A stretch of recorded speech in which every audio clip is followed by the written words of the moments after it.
The default human condition is misogyny. As women, we're born into a rigged system that wants us to fail, lose, and be humiliated. Misogyny, equaling women's free labor and servitude, funds capitalism. So regardless of what decision we make as women, whether we choose to be professional career women, we choose to be child-free, or we choose to have children, we choose to be single mothers or married mothers, the moment we decide to leave the role of the servitude, or we're found building a lifestyle where we can bypass men in some way, either we out-earn them or don't need to be dependent on them, that in itself is challenging the system. As married women, the moment you want your husband to see you as an equal human being, where your pain and discomfort, your desires and goals, your potential are just as important as his, you are challenging the system. So what do we do then? The three man-made power hierarchies that rule humanity are capitalism, patriarchy, and racism. First of all, you have to understand the rules of power in the system. The majority of you already believe that you understand the system because you've been victim. If you believe this, you're coming from the perspective of the oppressed. You have a good girl pray mindset. The ones who by default understand power have a tremendous advantage in the system. What I mean by this is that in order for you to understand the system, you have to have been winning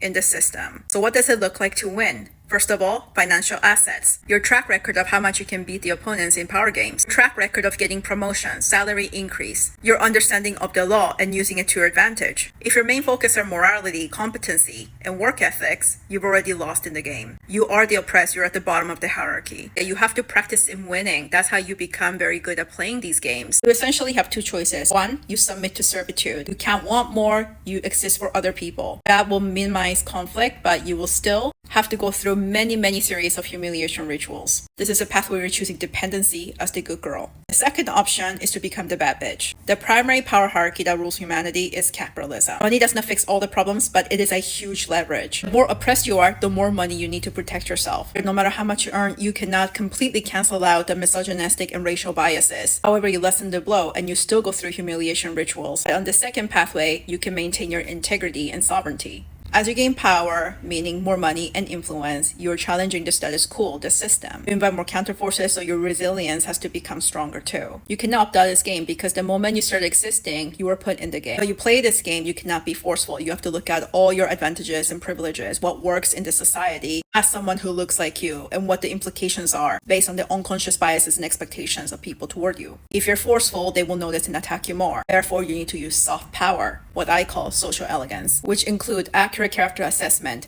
incremental influencing, moving others but also moving yourself in silence. The key being you have to create many options for yourself while minimizing risks ahead of time while continuously building your capitalistic leverages and protection.